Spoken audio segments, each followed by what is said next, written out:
Mind ని షేక్ చేసిన monk. పర్వతాల మధ్యలో స్నోతో కప్పబడిన సూపర్ టాల్ మౌంటైన్స్, మేఘాలు పర్వతాలను తాకుతున్నట్టుండే సూపర్ కూల్ ప్లేస్. ఆ మధ్యలో ఒక టైనీ క్వైట్ గుడిసె ఉంది. అక్కడ ఎవరుంటారో తెలుసా?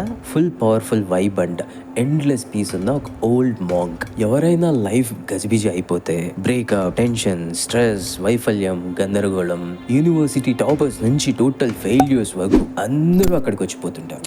వచ్చి మాంగారు దయచేసి మైండ్ రిపేర్ చెయ్యండి అని అడుక్కునేవాళ్లే. ఇలా ఉండగా ఒకరోజు ఒక విపరీతమైన పొగరున్న యువకుడొకడు ఫుల్ స్టైల్తో అడుగులు వేస్తూ ఐ నో ఎవ్రీథింగ్ అనేంత యాటిట్యూడ్తో అక్కడికి వస్తాడు. అతను మాంగ్ ని చూసి, 100 పుస్తకాలు చదివాను, లాజిక్, విజయ సూత్రాలు, బిజినెస్ ట్రిక్, లైఫ్ ఫిలాసఫీ అన్నీ తెలుసు, అయినా నా లైఫ్లో ఏదో ఎంప్టీగా ఉంది, ఏం మిస్ అవుతున్నానంటారు?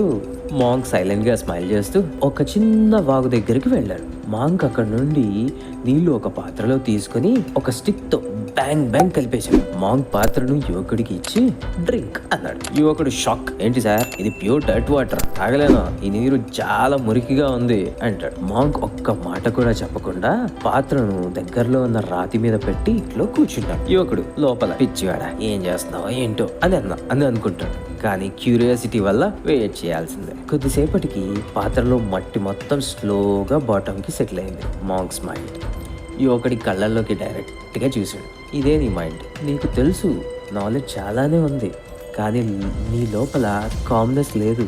మైండ్ కామ్ అయితేనే నాలెడ్జ్ వర్క్ అవుతుంది. నీకు కావాల్సింది మోర్ బుక్స్ కాదు, more peace. Peace makes wisdom visible. యువకుడు అహంకారం ఎవాపరేటెడ్. మొదటిసారి సైలెంట్ రెస్పెక్ట్తో తల వంచాడు.